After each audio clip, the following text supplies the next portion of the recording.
Hello there, my name is Angela Ward and I am a mindset and resilience coach, and today I want to talk to you about imposter syndrome. And I want to talk about this today because it's something that's quite close to my heart, because quite a few years ago I found myself in this very notion of having imposter syndrome. But back then I hadn't heard of imposter syndrome. I didn't actually relate to it as such. But now I'm over the other side, I actually quite do. So what is it? It's a psychological pattern in which one doubts one's accomplishments and has a persistent internalised fear of being exposed as a fraud. It's like this consistent sense of failure. It doesn't matter how successful you are and how successful you become, you just have this feeling inside that you do not deserve all of what you've achieved. And there's this constant anguish of just being found out, which shows up in guilt and often a fear of success. Now what this does is it just keeps reinforcing it. It's like a psychological pattern of behaviour. And people that suffer with this normally do it on the quiet. They don't talk about how they feel. They don't talk about how they feel because they see that emotion is a weakness. They also cannot accept that a compliment. They cannot accept a compliment. They don't feel worthy or deserving of having them. So they dismiss them. They can't take them on board.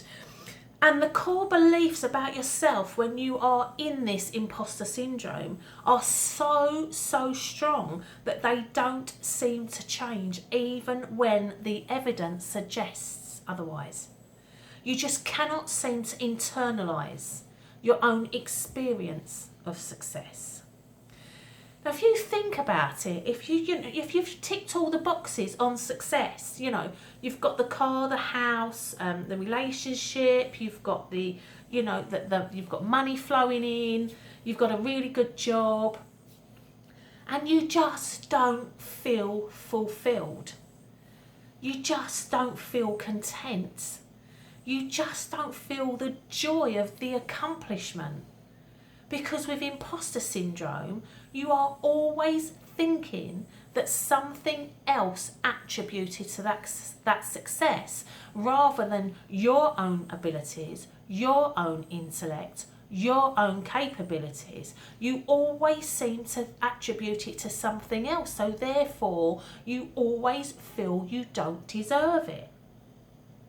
And these beliefs, they come about from your early years and the family dynamics and expectations, gender stereotypes, and in some respects even culture. And they also can come about from labels. So when you're growing up, you could have been told you're the smart one, or like I was the clever one, or the talented one, or the responsible one, or the sensitive one, or the good one, or even the favourite. So then what happens is you start to spend your life trying to live up to the expectation of that label. And this isn't a mental health condition. It isn't classed as a mental health condition, but it really can affect your life. It really can affect how you feel about your life, how you feel about yourself, and how you show up in the world. It affects your self-esteem, it affects your self-confidence, but it can also be the catalyst for anxiety and depression. And then you tend to compare yourself to others all of the time because you become a perfectionist, because you're scared that you're going to be found out. And most of the time when you're going through this, you don't actually understand it. All you understand is you have all of these things, but you don't feel worthy of having them. And that you're going to be found out that you're not worthy of having them. So then you get this self-doubt going on. And this self-doubt brings about an inability to realistically assess your competencies and your skills. And like I said, you think outside factors have given you this success, and you'd never give yourself credit for what you've achieved.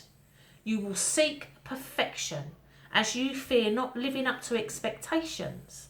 So you overachieve, you overplan, you overwork yourself, and you even sabotage your own success so that you don't have to step into the limelight. And this comes about in many ways. So we have what we term the expert, and this is the person that is always wanting to learn more, even though they are already extremely highly skilled at what they do. It's never enough because they're always searching for that next thing. Then you have the superhero, who I've already mentioned, who is constantly working to the brink of exhaustion. And then the soloist, the one that doesn't ask for help, rejects offers of help because they think that it's a weakness, or that if they accept the help, they're not competent. But we know, don't we, when you work in corporate world, one of the key attributes of being a fantastic leader is knowing your strengths and knowing your weaknesses and knowing where to bring people into your team so that you have a strong chain. But it doesn't work like that when you are in this imposter syndrome. And you can be at leadership level feeling these things. And because of the family dynamics and expectations, you're probably living a life that isn't really for you, because you're pushing yourself to fulfill these expectations that were set out before you. So there are a few things that you can do, right? So you can start talking. You can talk about how you feel. You can stop holding on to the feelings and accept that they exist, because after all, it's natural. We are human and our emotions are there to tell us when something needs addressing. And you can have a look at all the things that you have accomplished. Write them down. You know, start to look at how far you've come, what you've achieved, and start to feel some gratitude towards that. And just remember that every time you berate yourself or criticise yourself, your whole body is listening to you. And the more that you do that, the more you just compound the feelings that you're just not good enough or you're not worthy of success. So on the 29th of July, I'm running a one-day workshop. And this workshop has been designed for you to help you to understand why your identity holds you back, how to make true choices, so literally get aligned with what you truly want and what that means for you. We then have an exercise that is going to align you to those choices and get rid of that self-talk, you know, that self-talk and that belief that's holding you in this cycle of not feeling worthy and not feeling deserving. And then finally, I'll be sharing some tips about how you can keep going and keep that momentum going on that alignment.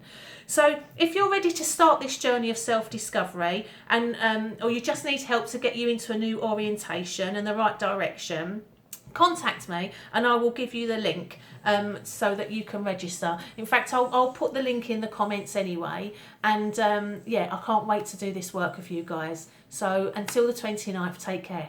Bye now.